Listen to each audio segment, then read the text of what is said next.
Good evening and welcome. Let's take a look at our top story this hour. North Korea seems firmly set on a path to escalate tensions in the Korean peninsula.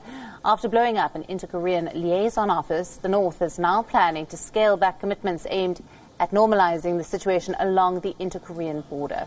Pyongyang will be redeploying troops to inter-Korean installations that have been shut down. They are also planning to reinstall guard posts and resume frontline military exercises. The Western Sea border, which is frequently used by defectors, will also be bolstered with artillery units.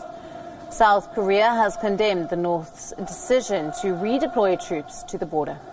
Unification Minister Saho has said that the move would set back inter-Korea relations by 20 years. 금일 북측의 발표는 2000년 6.15 남북공동선언 이전의 과거로 되돌리는 행태이며 우리 국민의 재산권에 대한 명백한 침해이다. 북측은 이에 대한 응분의 책임을 져야 할 것이며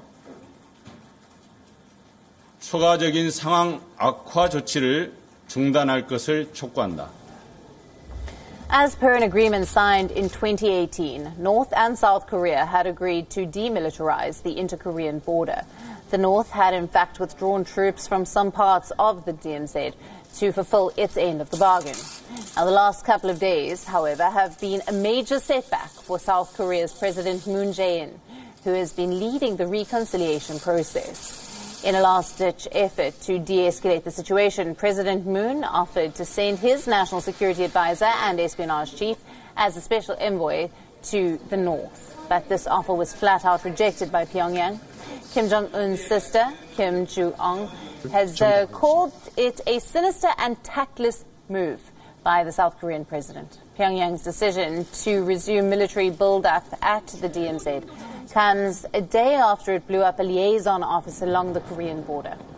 The liaison office was destroyed using explosives a day after the 20th anniversary of the first inter-Korean summit. North Korea seems intent on manufacturing a crisis to draw attention to itself, and experts feel that North Korea is looking to possibly restart the stalled denuclearization talks with the U.S. There are reports that the sanctions combined with the COVID-19 pandemic has made Pyongyang desperate to resume talks. Our correspondent Bruce Harrison brings us this ground report from Seoul.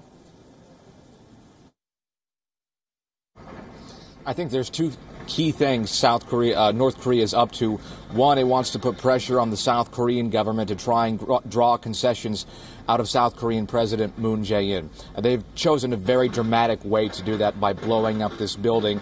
But North Korea has said it found this building useless. Talks haven't taken place there since January when they removed all personnel because of COVID-19. And before that, there wasn't any traction on projects that were supposed to be discussed at this office, cooperation projects on forestry, sports, things like that.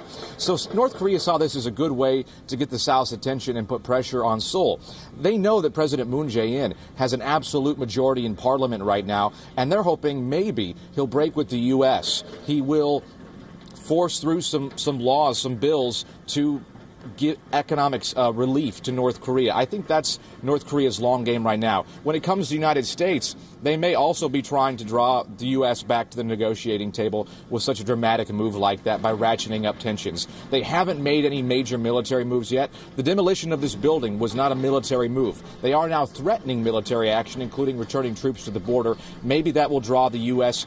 back into a situation where talks are possible. I think those are the two things North Korea is striving for right now.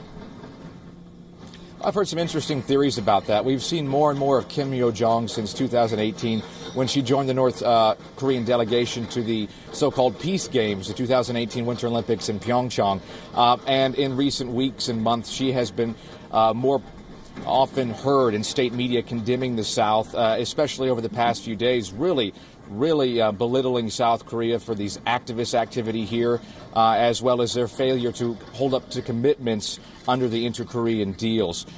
It's unclear exactly to what rank she will rise within the North Korean government. I've heard some theories from analysts here that they're using Kim Yo-jong as a mouthpiece right now, because if none of this goes well for North Korea, it's not coming from the man himself, Kim Jong-un, and then they can back down more easily because it's not a decree from the leader himself. But like I said, it's unclear exactly what they're angling for by using Kim Yo-jong in such a powerful position to take these actions, while Kim sits back unclear doing what. Indeed, they do. First, I'll explain where Moon may be seeing things right now. He's obviously upset. His government is furious over the destruction of this building, and more so the threats of military action by North Korea. This is all a huge blow. Basically, what North Korea is doing is unraveling all the progress the two sides ostensibly made with the summits in 2018 between Kim and Moon, and then Moon and Trump, or Kim and Trump as well.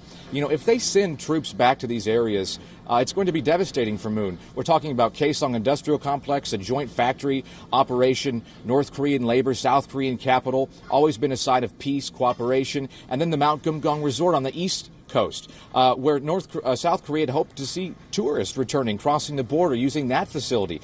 That's all not going to happen now. And if they put troops back in the area, it's certainly not going to happen. It's going to really look bad for Moon. Like I said, undoing most of the progress he's made. He has taken action against some of these activist groups. There was police at the border the other day to try and prevent some of these leaflets and anti-North Korea propaganda crossing the border. Moon's government has proposed legislation to block all of this. And just today we heard regarding one of the provinces surrounding Seoul, 5 areas that those activities are no longer going to be able to take place. They're going to police those areas to make sure the activist groups, some including North Korean defectors, are able to carry out their activities, sending balloons, bottles of rice, anti-North Korea propaganda leaflets, USB drives with Western media, U.S. dollar bills as well. Moon wants to put a clampdown on that to see if they can appease North Korea. But North Korea is just storming right through anything Moon has to say right now with its threats and actions.